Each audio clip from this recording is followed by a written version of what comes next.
what I basically wanted to look at is core strength. Do you have it? Where does it come from? What muscles are probably the most important, the ones that we should be checking out in order to make sure our core strength is great and it's looking after our spine, our hips, and our pelvis.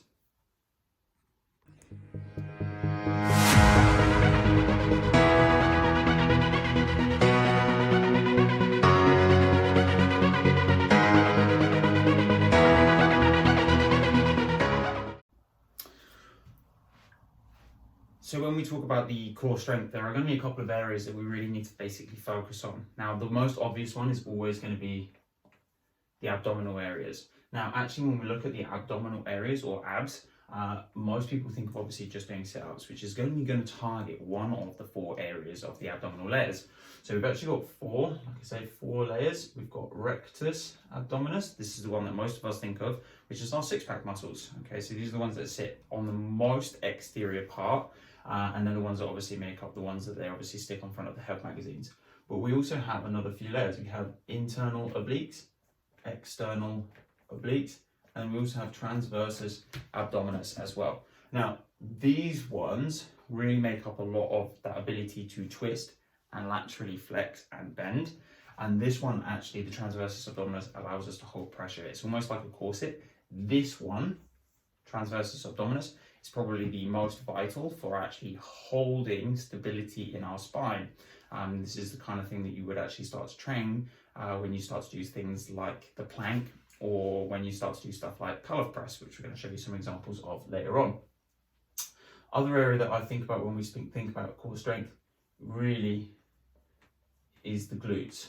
Now, I've covered the glutes quite a lot in other series, and the reason why I've covered the glutes in other series is that actually it's a very, very important area as far as actually holding stability and like stabilization and decent movement and mechanics from the base of the spine, especially around that pelvis.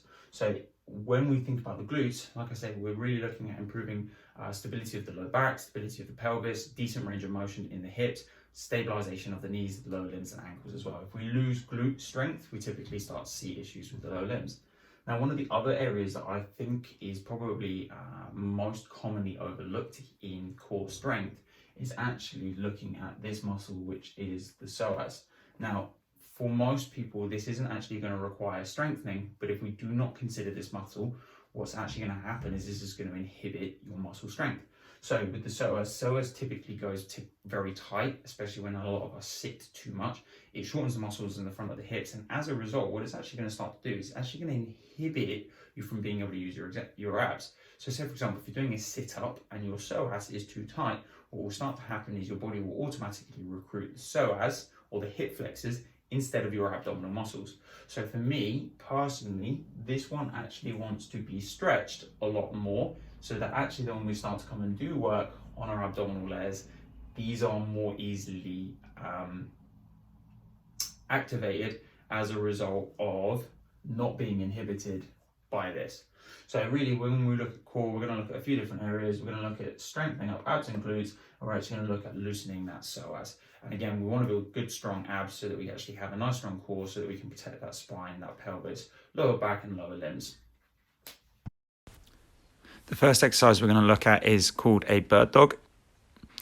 Essentially, you're going to go into an all fours position onto your hands and knees, and what you're going to do is you're going to reach out as far as you possibly can in front of you with one hand, and as far as you possibly can back with the opposite leg, just meeting the hand and the knee in the middle. Whilst you try to do this, you're trying to keep your spine as stable and neutral as possible without doing any rotations.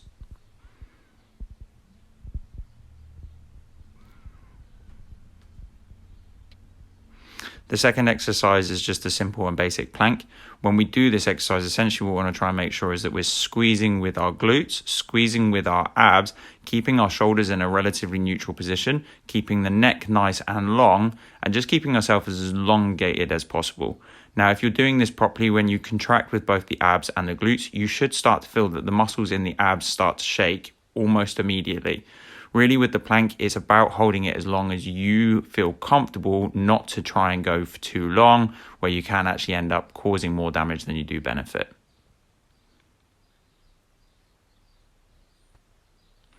The next one that we're going to have a little look at is called the dead bug.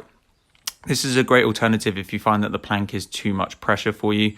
Again, what we want to do here is it's almost the same as the bird dog, but you're going to do it on your back. Again, when we do this, some people will find it more comfortable if they roll up a towel and put it in the lumbar spine, but you want to try and keep some of the curve in the lower back. But you're just going to take opposite hand and opposite leg out straight in front of you and just try and keep that core nice and tight whilst you're doing the movements.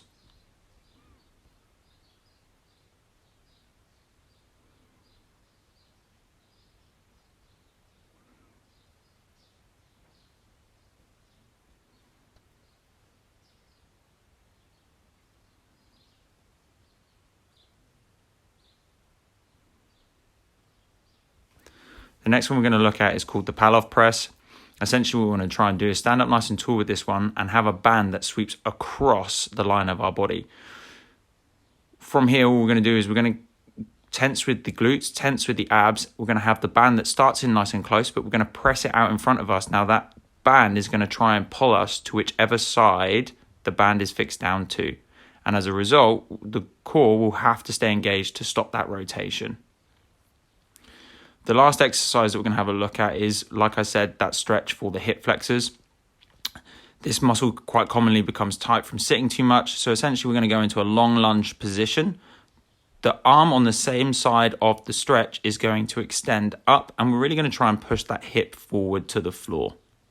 This really helps to open up those hips, again, reducing that tightness so that you can actually engage those abs a little bit easier.